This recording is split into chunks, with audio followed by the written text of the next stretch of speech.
We have the privilege of welcoming in Stefanos Tsitsipas to our BMW desk, coming off a big win against Matteo Berrettini. You served incredibly well. You're just playing really good tennis right now. 7 straight wins for you. What's it like playing somebody a week and a half after playing them? You beat them on your way to the title in Dubai.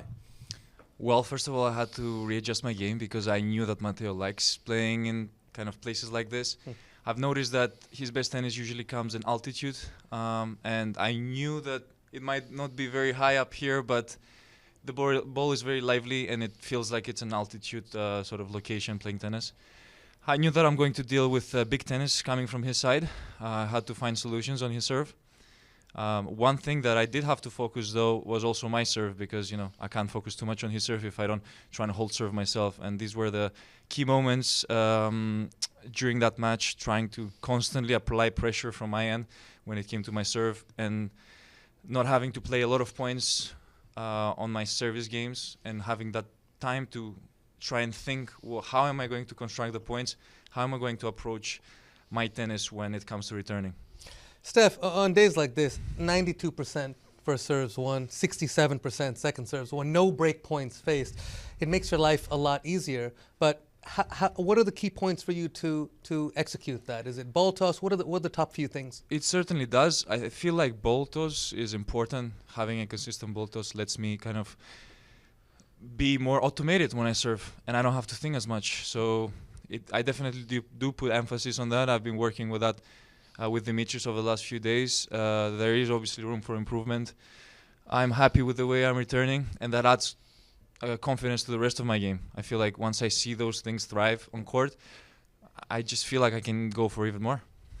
We've seen you obviously develop as a player, continue to have beautiful results over the last several years, but it seems like over the last 6 months in Dubai, you found something.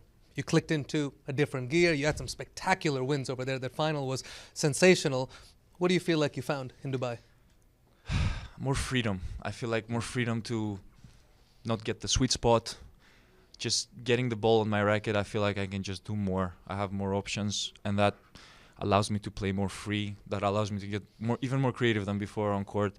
So I have options, and I feel like once those options kind of click, once I'm there, once I'm committed to the shot, I can just do a lot with it.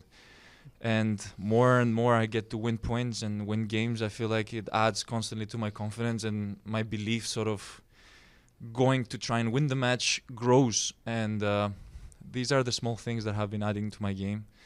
It's just pure confidence, I think. Yeah, it's great stuff. Really confident right now. And when you give somebody like yourself options, it's a dangerous proposition for the rest of the tour. A lot of folks are talking about your racket. What's going on with your racket, Steph? A lot is going on with my racket. A lot, and things that I can also not disclose yet. But it adds definitely to that freedom that I just spoke about. I feel like there's a notch that I've added to my game in terms of speed, in terms of RPMs, in terms of power. There's just, I don't know how to describe it, like an upgrade to my tennis, which keeps adding as well to my confidence, because I feel like I can hit shots now that I couldn't before.